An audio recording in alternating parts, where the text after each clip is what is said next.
If there's no question here to start, then let's start somewhere.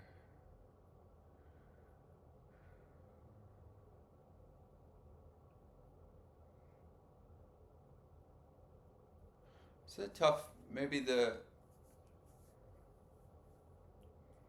Hmm.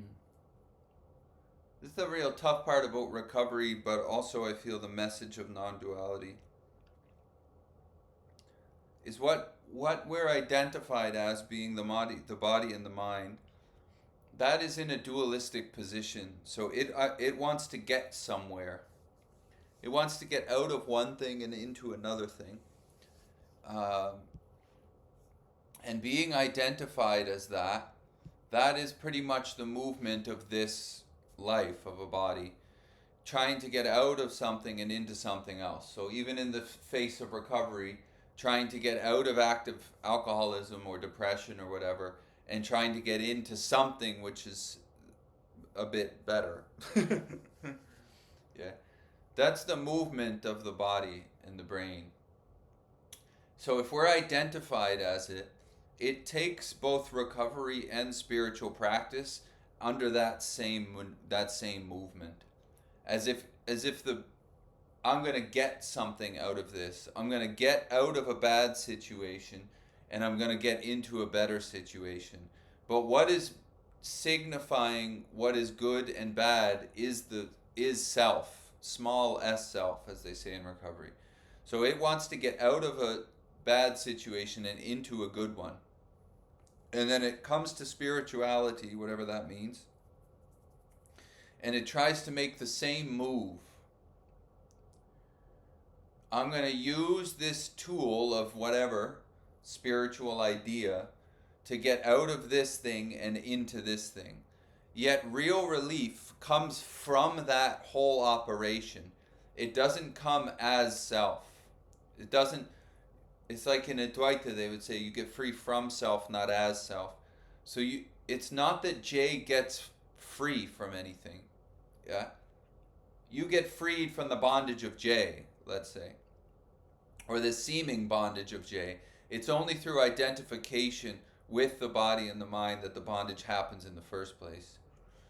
But if spiritual practice, and in my humble opinion, addiction recovery is approached with trying to get out of here and into here, and at the start it is that, obviously. There needs to be some desire to get out of a really bad situation. The thing is the mental system grabs it like it grabs everything else, and it tries to manipulate it. Yeah. Now self can't get out of self, so J can never get out of J. It will continue to try to get out of J forever. The point is, you can hear the whole operation. You can hear the head try to get out of that and into that. You can hear it analyzing everything. You can hear it label everything. You can hear your head say, I'm the one thinking the thoughts. That's the point. But Jay and you don't get free. What you are is already free from the you who's trying to become free. But the you you're identified as this thing, does not get free.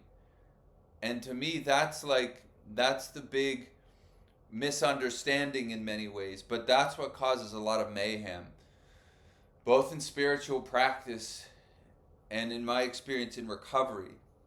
Because I could stop drinking, but for a long time I was still listening to the mental. So I was still living on self-reliance, and then things were still wavering back and forth. Like relapse could always happen. Now relapse can of course always happen if you're listening to the head. But if you've given up on listening to the head, if self-reliance has been deteriorated enough, it doesn't matter what it suggests, whether it's quote unquote good or bad, you're not going to go with it because you're going to stay in the listening rather than the listening to.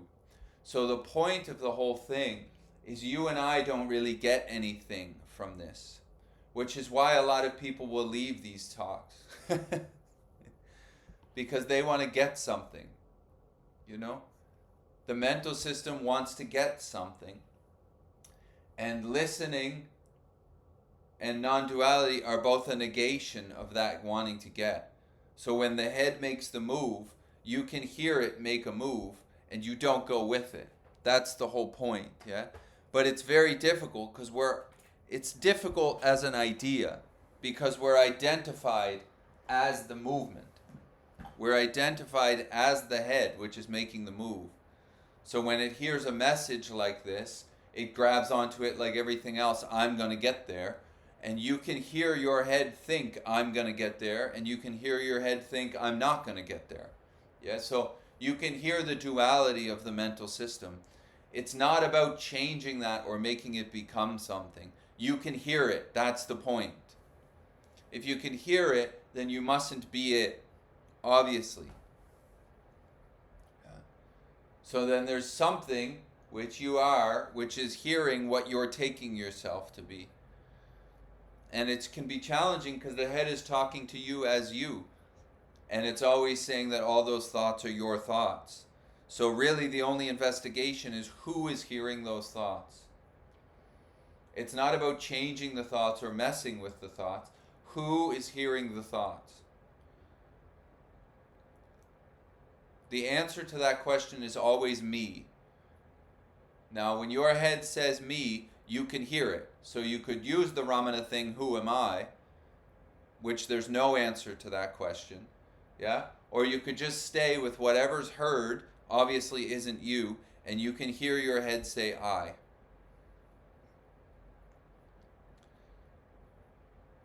And then you can hear your head constantly go back and forth, on and on and on and on and on. So relief to me is not as J, it's from J. That's why we do these talks, and that's why I feel listening is real the point on the pen. It hits it right in the middle.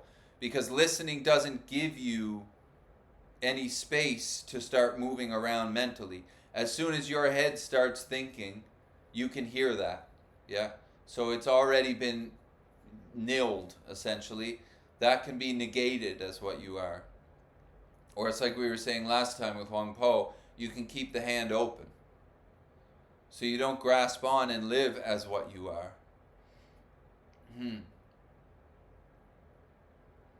So that's like, to me, that's the value of the listening.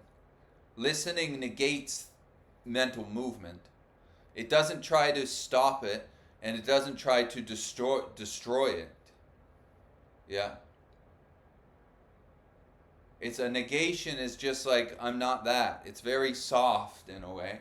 And it's just like opening the hand on something. It's not a huge, I'm not that and I hate the head and I hate the body and all of this. A negation is just, oh, I can hear that, so I mustn't be that. I can hear the eyes, so I mustn't be the eyes. I can see the environment and I can hear the sound, so I mustn't be all of that. I can hear the thoughts, I can hear the thought me, the one claiming to have all the thoughts. You can hear it.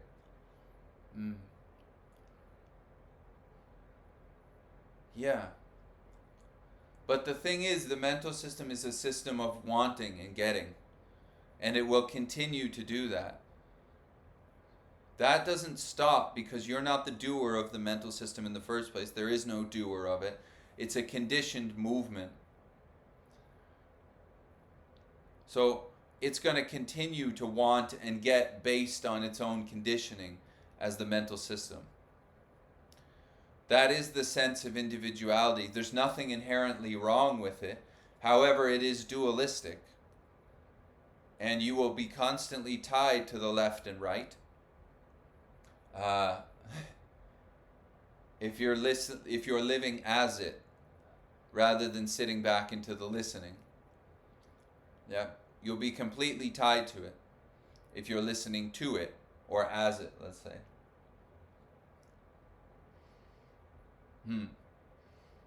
Now, most people will come to spiritual practice of some sort based on suffering, obviously. There needs to be some motivation, and that would probably be suffering. So as far as like method goes, like the method of sound meditation, the start of that method is learning to relax the body and calm the mind.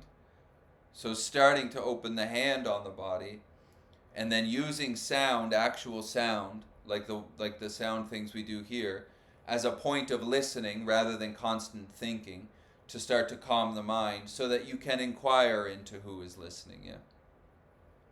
But because of the suffering that most people come to this stuff with, I feel, uh, they have a heavy desire to get out of that, and the brain gets addicted to that desire. So this is what happened in my experience. The brain, I got totally addicted to the idea of sobriety, let's say, or totally addicted to the idea of spiritual practice. And that addiction was no different than the alcohol addiction, really. It was the same movement. It was just a different substance, but it was the same addiction. And it was based on the head's idea that I'm broken, let's say, or something is really wrong. Now, there was a lot of discomfort, but that discomfort was mostly based on my listening to the mental system. So, I moved from booze to spiritual practice, and then that addiction took the same face as the booze did. Yeah? You start to isolate, you start to get rid of the bunch of things. A bunch of stuff starts happening, which seems very much akin to when I was drinking. So all of that movement is based on the idea that there's something to get out of. But what would have that idea would be the same brain which thinks it's going to get somewhere else. Yeah? So I listened to that for many years, and I chased it. But the thing is, it stayed dualistic. So it would be good for a bit, and then it would be bad again, and then again I failed. Yeah? And then that would go on, and so it wasn't landing, essentially. So the thing was, I was still taking the sense of me to be me. I was still identifying as that, rather than questioning it. Rather than questioning, when my head said me, is that a thing inside of my body that I am, or is it something that comes and goes? Because if I'm living as something that comes and goes, I'm in trouble. Because it's going to keep coming and going, and this is going to be a very anxiety-inducing movement. Yeah. So the head's desire, my desire to want to get out, had me completely immersed in the inness of the mental system. It had me more committed. That's interesting. It had me more committed to depression than when I was drinking, really. Because when the head would have depressed thoughts, let's say, I would totally abide by them. Because I would totally abide to the thoughts of spiritual ideas, let's say. So when there was a listening to spiritual ideas, I didn't see that I was getting more and more identified with the mental system. So that when it flipped and it went to the old ideas, let's say of depression or everything's my fault or something, I was totally gone with it. Now that was on the this crazy understanding I had, for some reason, that I was only going to listen to the spiritual thoughts, and then I could stop listening to the depressive thoughts. But if I'm the one who's listening, I'm going with both of them. That's not up to me, because there is no me. Yeah. So the thought me is part of the thought system. Whether the thoughts are spiritual and good, quote unquote, I would go with those. Whether the thoughts were bad, I would try to avoid them. But identified as the one who's hearing those thoughts, I was gonzo with them. And that almost caused a relapse eventually. So this is the point. Your head goes that way into these good ideas of spirituality. You don't go that way. Your head goes into the bad ones. You don't go that way. Based on the inquiry of who is the one hearing those thoughts. The answer can only be a mental me. Yeah? Which means that answer ain't you. Because you can hear that mental me. And you can research in the body, is there a thing called me which does not come and go? But as they would say in the Upanishads, when you go to bed, me is gone. Me is gone.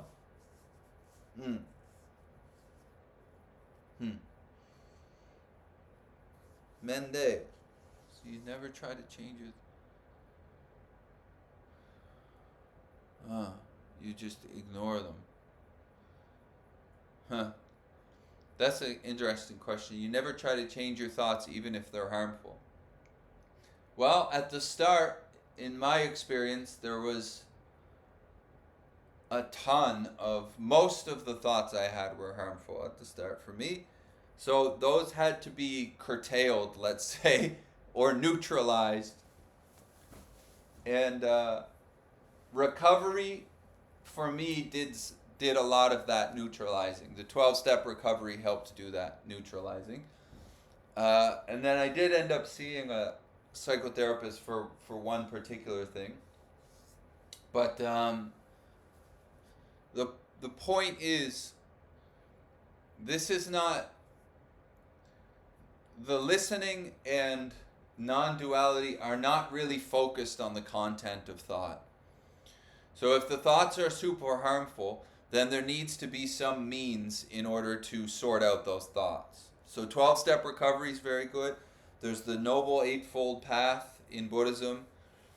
There's the 8 limbs of yoga. These are all ways to help settle and neutralize, let's say, or start to sort out the individuality.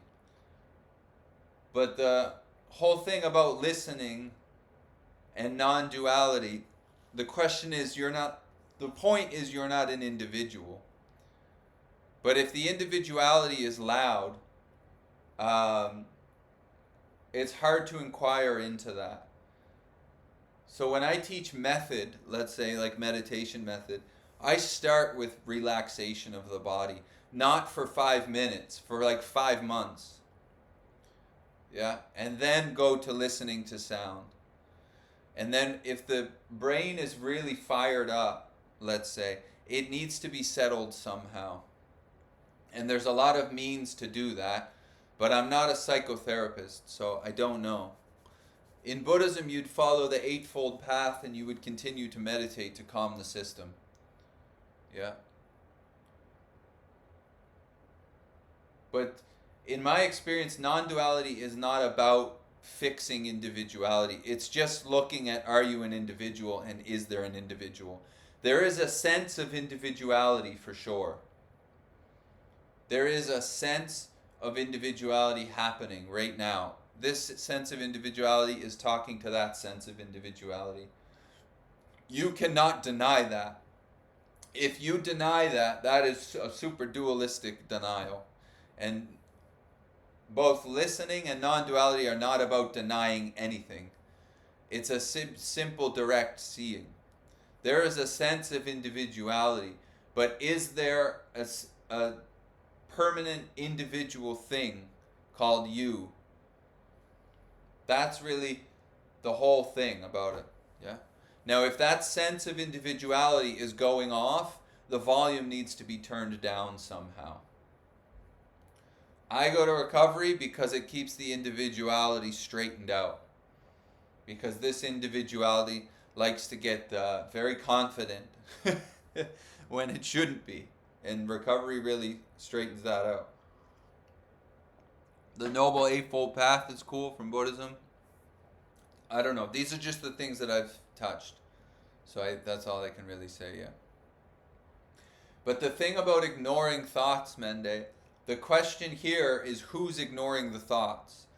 Because the sense of me who's going to ignore those thoughts is one of the thoughts. So if the sense of me who's ignoring the thoughts is grasped onto, you can't ignore the rest of the thoughts. You're committed to all of those thoughts. That's the whole point. So you do still find some value in the thoughts. I don't know. I don't know if I would say that so much. There's a lot of value in the open listening. Because when you pull belief or faith out of the mental system, it gets very quiet, and then you start to hear something else.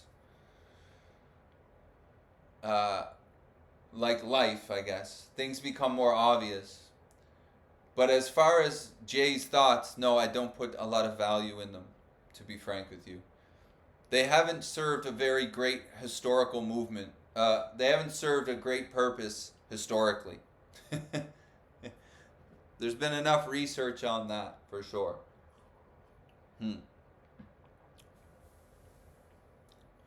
We need thoughts to function. The body needs thoughts to function. But are you the body? That is the question. Because if you're not the body and the mind which is functioning, it will continue to function. It will continue to function. Because there is no doer of the thinking. You're identified as the doer of the thinking. This is the point. How do you decide what things you just? The thing is, there's no doer of the thinking. It's not like spiritual practice is going to make you into the non-doer. There's no doer of the thinking now, nor has there ever been a doer of the thinking. Thought is a conditioned movement. Yeah? It's conditioned. And you can see its conditioning. So there's a sense that you're doing the decision making and the thinking right now. These talks are completely about the one who feels that they're doing that. The one who feels that they're doing that is me. Yeah, the same one who thinks that they're listening. But there is no listener, there's just listening. So if you're identified as the mental system, you feel you're making decisions. You feel that way. But this message negates that me as being what you are. And then decision making goes on, except you're not grasping onto it. The mental system is conditioned. Haven't you ever noticed that your mental system does not present new ideas? It will approach, there will be an event in life. Let's say family is the best thing to look at. There's an event in family, your head reacts the same way it reacted when you were 6. Now you could be 56 now, and the mental system is still reacting the same way. Like when I was 7 years old, I thought everything was my fault. When I was 30 years old, it was the exact same mental movement. I thought everything was my fault. That is conditioning outright. Then you can watch the mental system, and it's never thinking about what's happening because it can't grab what's happening. It's only thinking about past and future. Really, all the thoughts are memories. They're image memories. The idea of future is only based on ideas from the past. So your future predictions are completely based on the conditioning of past. This is what happened, this is what I think is going to happen. That's the only move that the brain can do. That's conditioning right there. And it's great, like, if you come from addiction, that's not great, but there's things you learn from that which are very valuable. Like something happens, my mind goes off, and I'm drunk again. Okay, I wake up the next day. I'm not going to drink anymore. Something happens, mind goes off, drunk again. Now I had complete intentions not to drink, except the conditioning met an environmental movement, it went off, and I was drunk again. Yeah? The whole thing, J is only conditioning, really.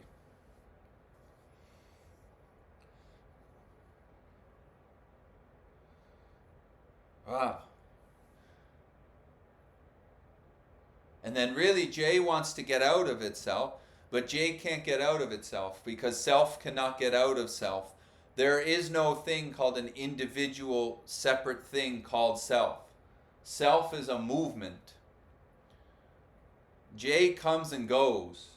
The idea me comes and goes, yeah?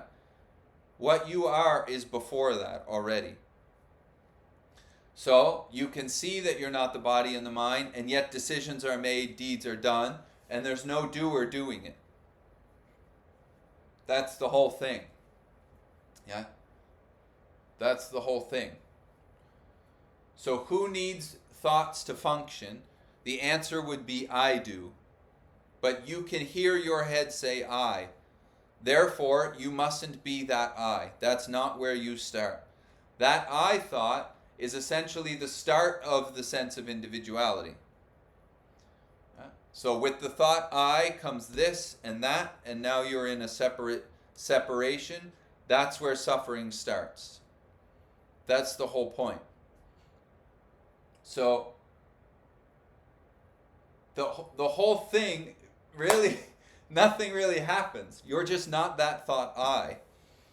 And then it goes on. You just stay in the listening of it, you know? Like I had one of our friends here write me a thing, and they, oh, so good. They asked a question. Yeah, it's good. I really like this person from Austria. I really like them. They're fun. So, they asked me a question, and then I replied, and they said, okay, I get it. But who gets it? The one who says that they get it, or they understand, yeah?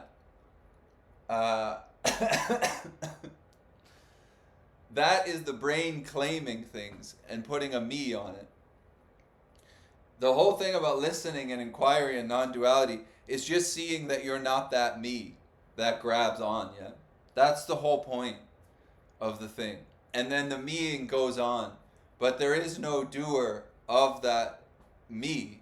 It's part of the mental conditioning. It's like Ramana Maharshi said, presupposing the existence of a non-existent thing. Your brain presupposes the existence of a non-existent thing. So for something to be existent, it would have to have its own individual reality separate from everything else. Your brain presupposes that you, me, yeah, has its own existence. Meaning there's a thing in here which is separate from everything else. But both science and spiritual investigation know that's not true. But the brain still presupposes the existence of a non-existent thing. It still presupposes that. Because that's its only move. Your brain has you as a you, called body. And when your brain says me, it's pointing to body. Yeah? That's all happening. But it is presupposing that that body is separate from all other bodies. Now that does keep you alive in this world, for sure. But it also comes with an immense amount of suffering for a lot of people. So to see that that's happening, but you're not that, would be a very valuable thing to see, I feel. That's what saved me. When my head said, you're worthless and you should get rid of yourself, the question, who is worthless, became extremely valuable. Why? Because the brain held on to the idea that you're worthless. Because it's a conditioned idea. I'm not doing the idea, and I'm not going to stop the idea. That thought is coming. Because my head is conditioned to see me as less than everything else. It is conditioned that way. That's just the way the lens sees that way. Less than, everything's your fault. That's how these glasses of these eyes look at the world. They see that way. Yeah? Now, I thought I was going to change that, and it failed. And when changing it failed, that really almost put a pin in the whole thing, you see? So when the head would say, you're worthless, the question would always be, who is worthless? The answer is always I. Now, if you have faith in the listening that we're talking about, whatever's heard is not you. Yes? And then even more so, is the I thought a thing? So who is worthless? I am. But if the I thought is not a thing, then what is worthless? It's just a conditioned idea which is firing based on environmental circumstance. That would totally nullify or neutralize the idea of worthlessness. Yeah? Because it's completely based on I'm worthless. But if I'm not the thought I, and there is no individual thing called I, then the whole idea of worthlessness, which is this huge ball in my life, is now nothing. It's a cloud, essentially. And it comes and goes, comes and goes. But if I'm there before it, and that thought is about me, it doesn't come and go. It does, but it's held onto and it revolves. Boom, boom, boom, boom, boom, boom, boom. And then I really want to get out of that. And there's really only two options that my head gives me. One is to leave this planet, and the other one is to get loaded drunk. And neither is a good option. Yeah? So I thought I was going to stop the movement, the mental movement, and that failed. The real drop was the investigation. Heather. Do you find that the deeper the awareness you bring to the thoughts, they actually start to diminish and like the clearer you can see it, the thought proves to just be conditioning. Nice. Here's the thing about that, Heather.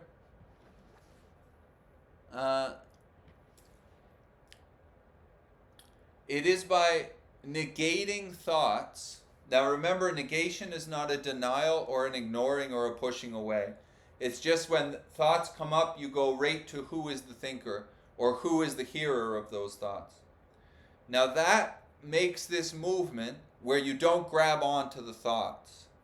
When you don't grab onto the thoughts, you see them very clearly. This is like, it's not through constant, this is the thing. Mende, you're a psychologist, so that explains a lot.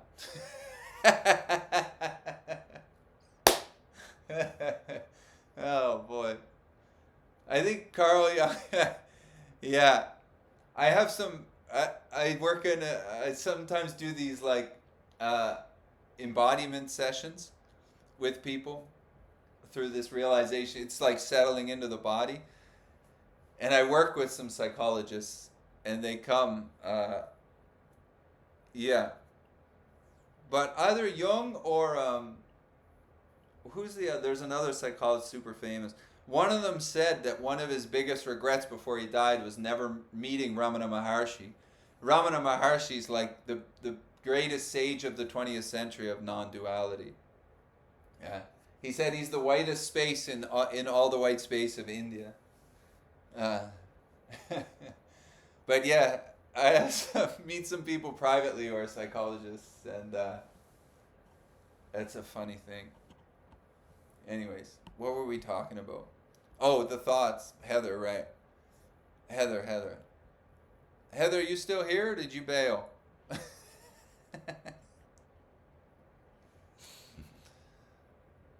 Anyways, it'll work. Okay. The thing about the seeing the conditioning, to me, the analyzing of thoughts has you there. So if there's a sense that you are analyzing thoughts, those thoughts that are being analyzed are being soaked with the conditioning of you. So you're not seeing those thoughts clearly. You're seeing those thoughts from your own opinions and ideas about those thoughts. I ran into this at one point. It's a good point you make, yeah? So, who is aware of the thoughts sits you back into the idea me, which is before them. Yes? Now that opens the hand, as Huang Po would say, on the actual movement of the mental system. Then when the mental system pops again, you see it very clearly, because there's a moment there where it's not your mental system. Because thoughts happen and then your head says me, my thoughts. Yeah? That's all the time going on. Because there is no permanent me. There's no thing called me. The me thought comes and goes just as other thoughts come and go. So if you keep the hand open on the thoughts and stay on who is hearing those thoughts, you stay on the me thought. And then when other ideas, concepts go through, whatever, memories or whatever happens, you see them super clear. But not from you analyzing them. It's almost like if you sit down this is a listening technique, but to sit down and just don't touch the brain at all.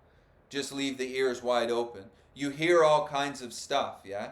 And then a sound will go through, and then you'll see your head go car.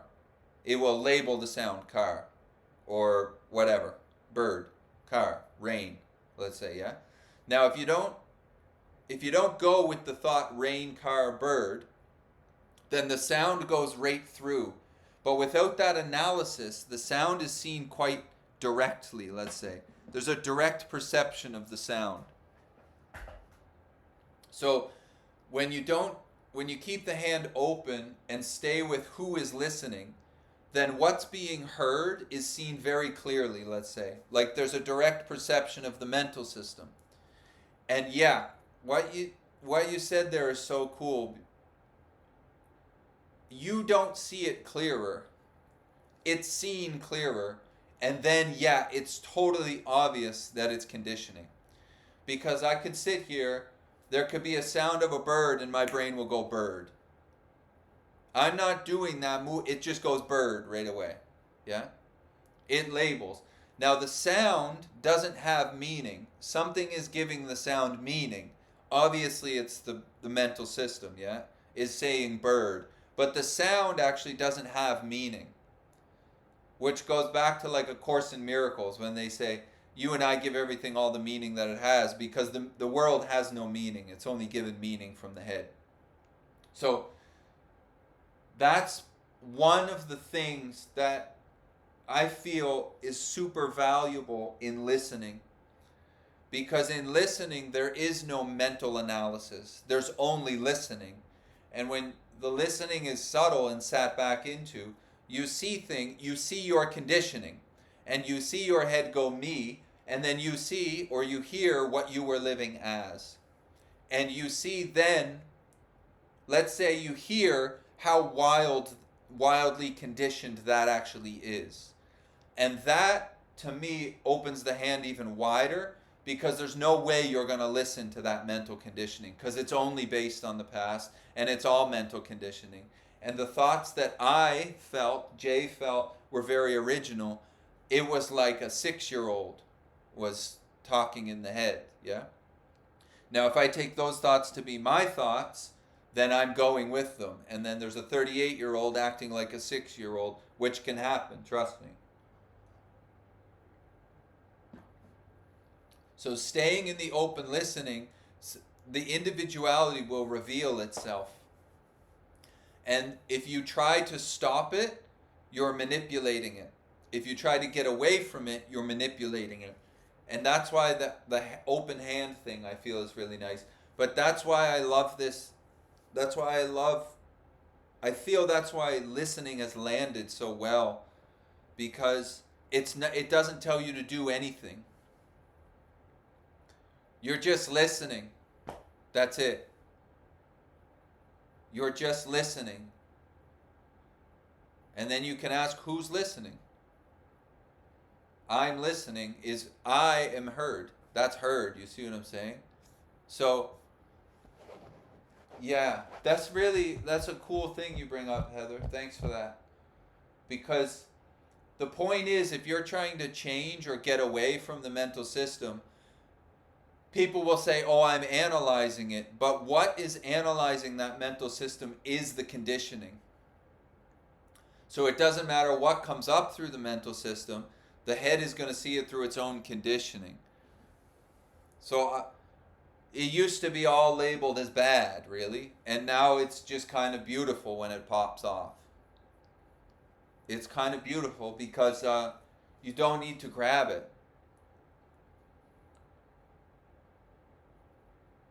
And then, there's a big hole of who cares what it says. Not in like a reckless way of who cares, which I've lived under that for a long time. But just like a who cares, man. Just go back to work, you know what I mean? Smoke the cigarette. It's like, because you see that it's all conditioning and it just keeps firing. And that's like the symphony of this life, really. That's the symphony of this life. If you listen to it, you're bound to the conditioning. And you will always end up in the same situations that you've always ended up in. And I know that because I always ended up in the same situations that I always ended up in. That was the whole thing, you know? That's alcoholism 101. It's like, yeah, I'm drunk all the time. I don't even want to be drunk all the time, but I was still getting drunk all the time. So something would happen, usually relationally. The head would go, this is all your fault. Depression, drunk. Yeah. I had nothing to do with any of it, really. It was just being run around. That's why they use the word driven in recovery, in 12-step recovery. The body is driven, is being driven. If you listen to the mental system, that conditioning is driving your whole life. You don't have to be an alcoholic to see that. If you're listening to the mental system, you end up in the same situations. Something's driving that life. It's the listening to the mental system. If you sit back into the listening itself, the open space, let's say, you're no longer listening to that mental system.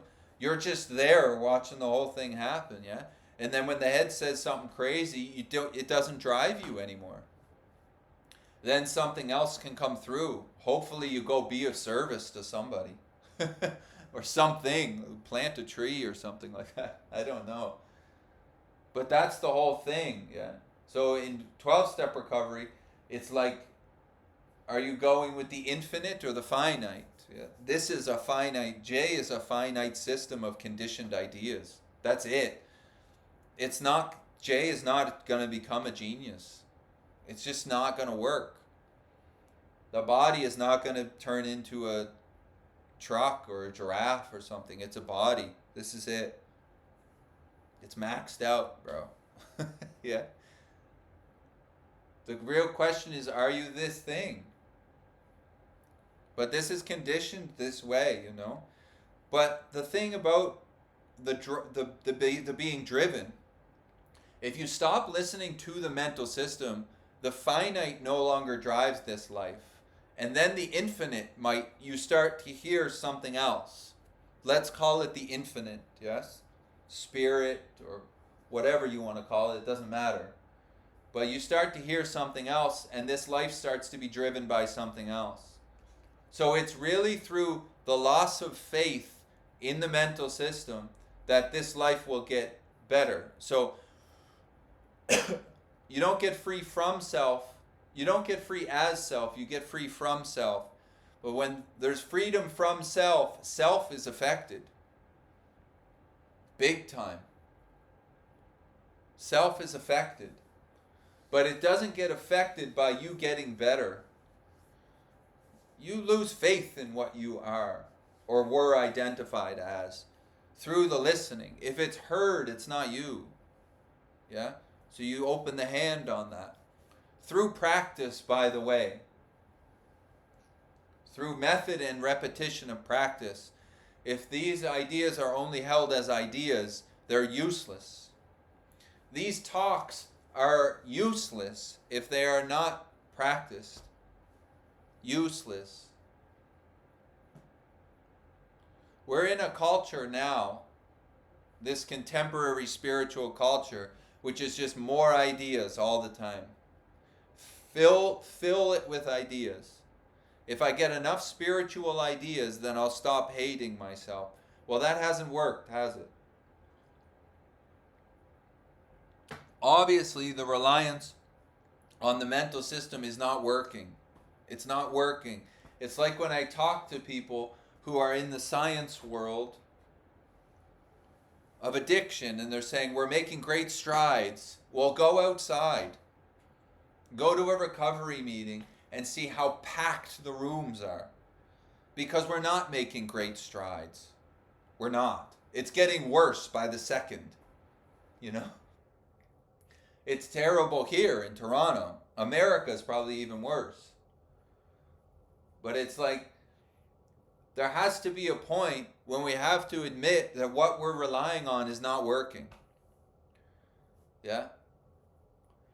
If you're being driven by the mental system, it's not working. It's not, you're not getting a lasting relieving peace, because the mental system will not settle down for any amount of time to give you a lasting and relieving peace. If you're listening to it and you're listening to its desire to get out of itself, it's just going to keep going. You're not going to get out of it. Yeah? And the more that happens, in many ways, the more addiction becomes attractive. Because at least with drugs and alcohol, you get a reprieve if you black out enough, you know? The problem was I couldn't stay blacked out. And there were a lot of repercussions to those blackouts.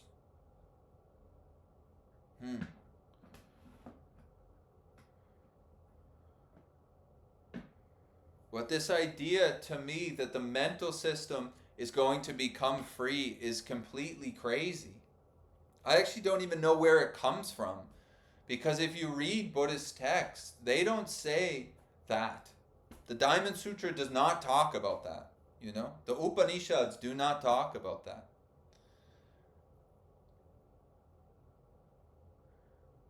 But if you're being driven by the mental system, you're going to keep ending up in the same place. As they say in recovery, you end up in the three same parking spaces: jails, institutions, and death. Yeah?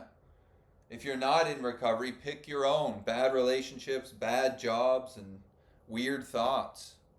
I don't know. Yeah. I just don't see how we could possibly get lasting relief as a solution. Which is really the only interest to me is a solution. I don't want to talk about problems and people's ideas and all of this stuff. It's just that is not a solution. Yeah. But as a lasting solution, I'm not going to get there as a body, because the body's ever changing. So how could I possibly find stillness as a body?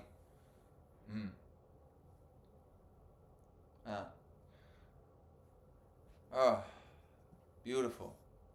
So if there's any other questions, please let me know. You can write them in the chat there.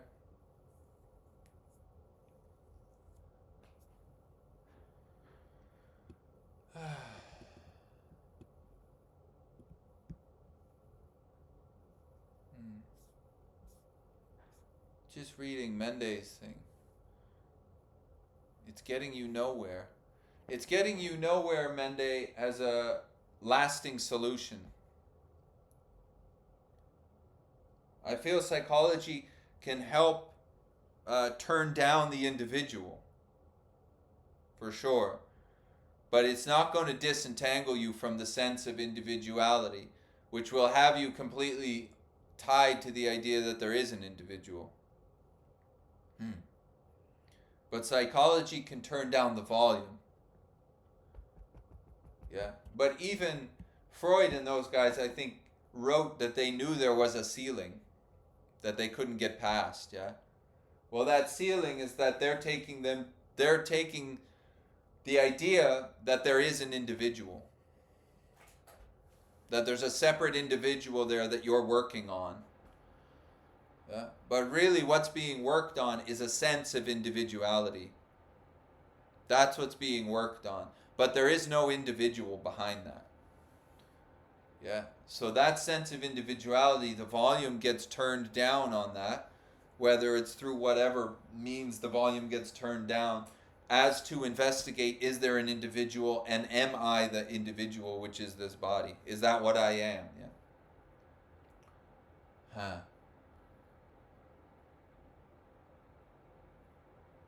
And then the listening stuff is just a method of negation, really.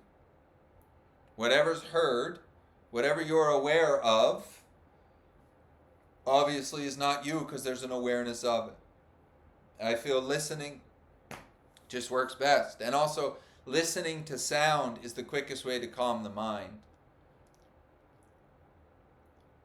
They talk about that across lineages. Huh. Yeah. They talk about that like over anything I've looked at from Nada Yoga to Buddhism or whatever, sound is like the quickest way to calm the system. Yeah.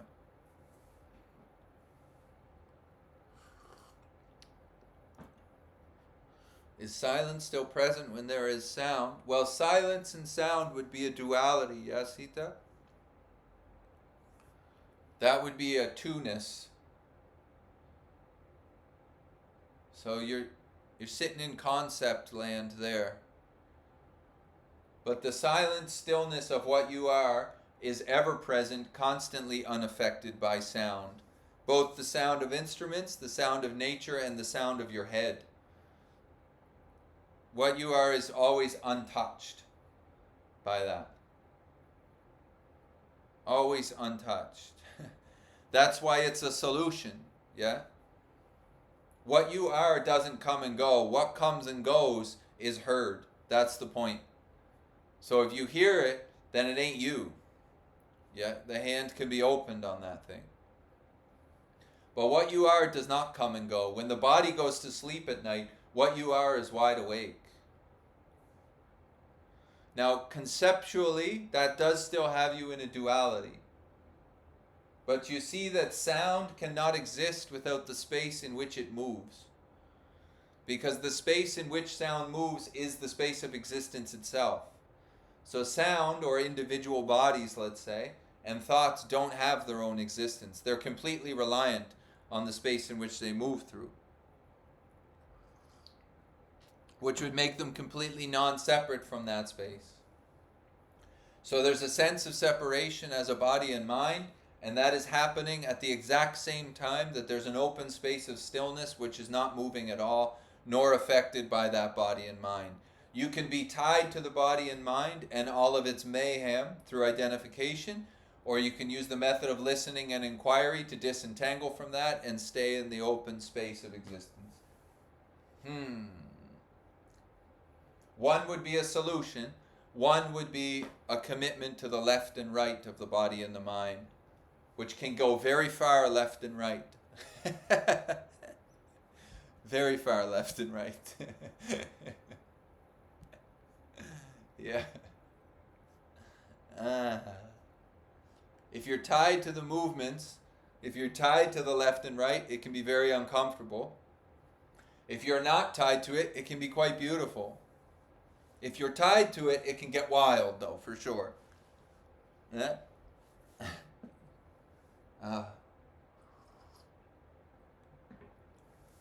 All right. Why don't we stop it there then for today? Thank you all so much.